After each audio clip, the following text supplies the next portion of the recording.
It's time to see how my keys have performed. Stay tuned.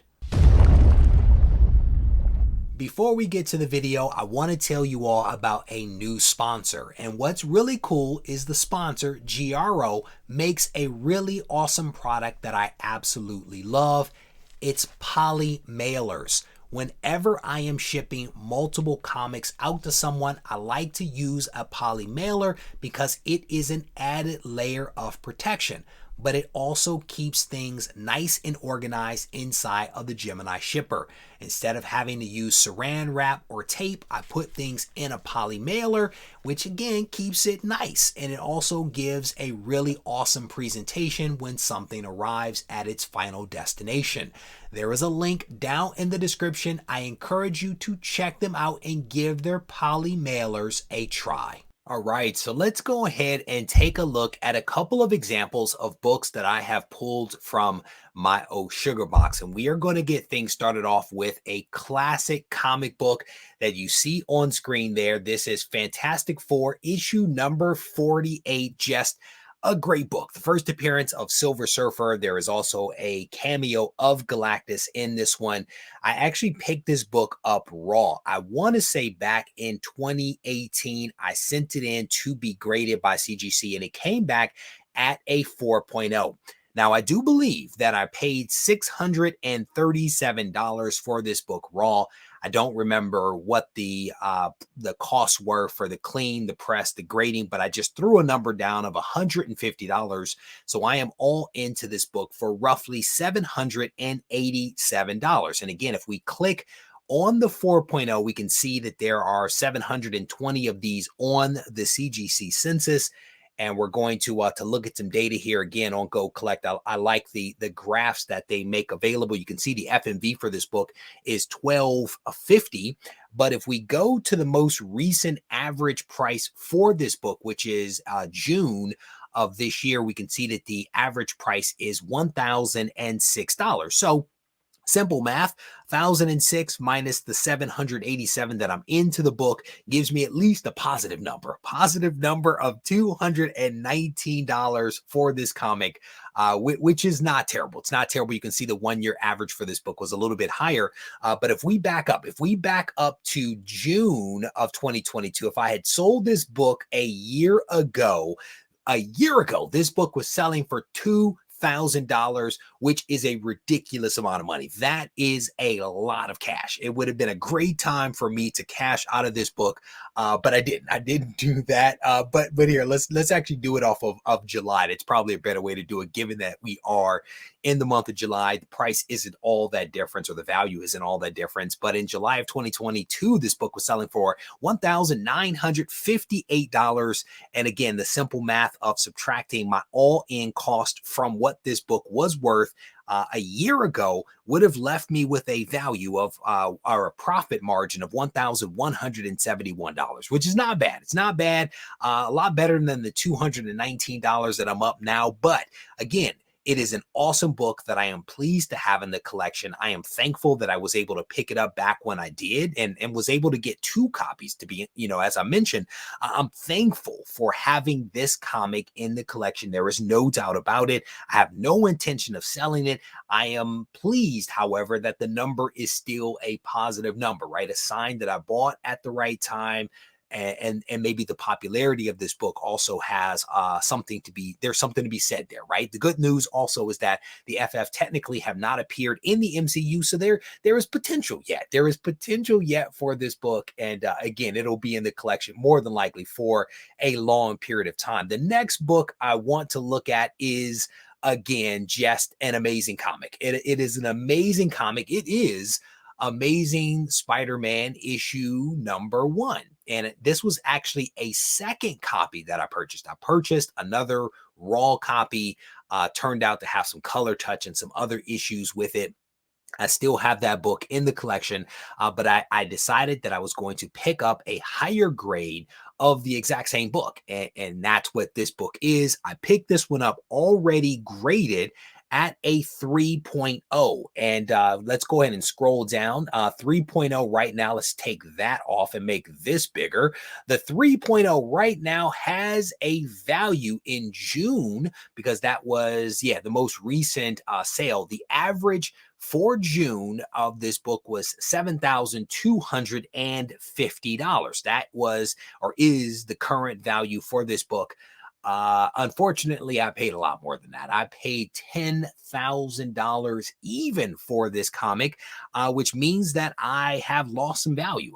I'm basically out $2,750. If I sold this book for that price, I would be out $2,700. I have no intention of selling the book, but let's just back up for giggles. Let's just back up and see where this book was in July. In July of 2022, this book was going for $10,200. So, you know, if I sold it, I would have at least made $200 profit versus being out $2,750. I honestly would. Spider-Man is my favorite character. Spider-Man is my favorite character. I absolutely love this comic. Absolutely love Amazing Spider-Man #1. There's no doubt about that. I honestly wish that I had a higher grade. Well, great, like that's my regret here. Not necessarily the fact that I lost money. To be honest, it would be great if I had that money back, because I probably could buy a higher grade if I had waited. But I would not trade the time that I've had the book for anything, right? Because the book's not going anywhere. I have faith in this book, this character long term, so I'm not terribly concerned about that in any way, shape, or form. I just wish that it were a positive number. I wish that it were a positive number, because that would be great. So we're gonna look at another book that honestly needs no introduction. This is Incredible Hulk issue number 181, the first full appearance of Wolverine. And I'm going to say it right now: let's not start the argument of 180 versus 181. Let's not go there. That argument it's an old argument that people will potentially never agree on, right? Let's just be honest let's just call it what it is. I personally do not care. I'll be honest with you. I do not care. I own both 180 and 181. I actually had 2 copies of each at one period in time, just because I like to cover my bases, right? You never know which way the wind is going to blow on this stuff, but I am fortunate. I actually, I don't know if I pulled up the wrong one. We'll have to look at it. I actually have an 8.5 of this book. So I want to go ahead and pull up the 8.5 so we can look at that date. And hopefully I did not do my math on the wrong book. But an 8.5 of this comic in the present day has a value, same price. Okay, has a value of $6,663. That's a lot of sixes, makes me very uncomfortable. But the good news here with this Hulk 181 is that I was able to get this book for a very favorable price. I only paid, and I say only loosely, I say that loosely, $3,650 for this comic, which means that if I sold it, I would have a profit margin of $3,013. Again, super pumped that it's a positive number, but I absolutely love Hulk 185. It's a cool character. It is a cool book. It's an iconic cover. And yeah, just pleased that it's a positive number. But let's go back. Let's go back in time and let's look at where this book was in July of 2022. If I had sold this comic in July, I could have sold it for $7,300, which means that I would have been able to make a profit of $3,650. So again, not bad. That would have not been a bad return, to be honest with you. I want to say at some point in 2022, I did sell a signature series. I want to say it was a 5.5 of Hulk 181. I sold that book and I used the proceeds for that book to buy my Hulk 1. Well, part of the money went towards that, which if you watch the previous video, you know how that turned out for me. But yeah, Hulk 1, love the book. Did not like the bloodbath that I took on that one. If you haven't seen the first installment of this one, like how my keys have performed, you definitely want to go back and watch that one. There's some painful lessons being displayed on screen. So while we are in this vein of Hulk, we might as well, or Wolverine, I should say, we should look at one additional book. And this is the last one that we're going to look at. It is, again, a fantastic book. This is Giant Size X-Men issue #1, the first appearance of my X-Men team, first appearance for me, right, of Colossus, Storm, Nightcrawler, Thunderbird, and again, my team, the team that I know as the X-Men. Maybe not the greatest cover, but definitely a cool book. And we see Wolverine here in his awesome yellow and blue costume, which we got to look at recently with Hugh Jackman showing up, in the Deadpool 3 movie. There were some photos that Ryan Reynolds released on his Instagram where we had a chance to see a pretty authentic version of this uniform, minus the sleeves, which I don't have a problem with. Hugh Jackman is an older gentleman by this point, and probably does not have the buffness. Probably does not have the buffness at this point. But this is a book that I actually picked up graded, and this is one of the earlier books that I picked up when I returned to the hobby in 2017. My numbers for this book are not great in terms of my records. My records are not great. My notes that I was able to find show that I paid $450 for this book, and I don't know if that is an accurate number. I'll be completely honest. I don't know if that's an accurate number. So I'm kind of struggling with this one a little bit in terms of doing the analysis, because the numbers that I have show 450. Now, the challenge there is when I go back in time to like 2018, that number of 450 is still relatively low for that time period.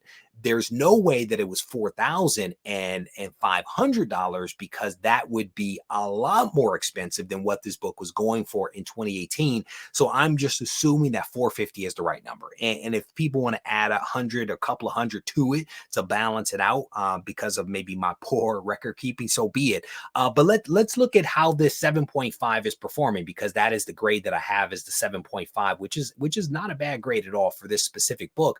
But you can see a little bit of an uptick here as of late with Giant Size X-Men #1. But as of June, the average value for this book is $3,516. And if you do the math, that shows if I were to sell this book right now, I would be able to turn a profit of $3,066. But again, grain of salt with that. With how much I have into this book right now. But let's back up. Let's back up to July of 2022. If I sold this book, if I sold it in July of 2022, I could have sold this book for $4,000, which is a ridiculous amount of money, minus what I actually paid or believe that I paid for this book. I could have turned a profit of $3,550, which again that's a lot of money. Giant Size X-Men honestly is one of my favorite X-Men #1s. If I compare Giant Size X-Men #1 to X-Men #1, which I also own, which you may have seen in the last video, I would pick Giant Size X-Men #1. The story is better. It is the team that I enjoy more so than the original team. This again is a book that will be in the collection for a very, very long time. There is no doubt about that. It would be great to maybe upgrade at some point, even though again a 7.5 is a respectable grade of this book. But when you do the math, when you do the math on these four books, again, Fantastic Four 48, Amazing Spider-Man 1, Hulk 181, and now Giant Size X-Men #1. If you do the math on it with the profits and the losses, if you will, I'm still up overall. Even though ASM 1 was a little bit of a bloodbath, right? I lost a tremendous amount of money there. I'm still up overall, roughly $3,500, which is not a bad place to be.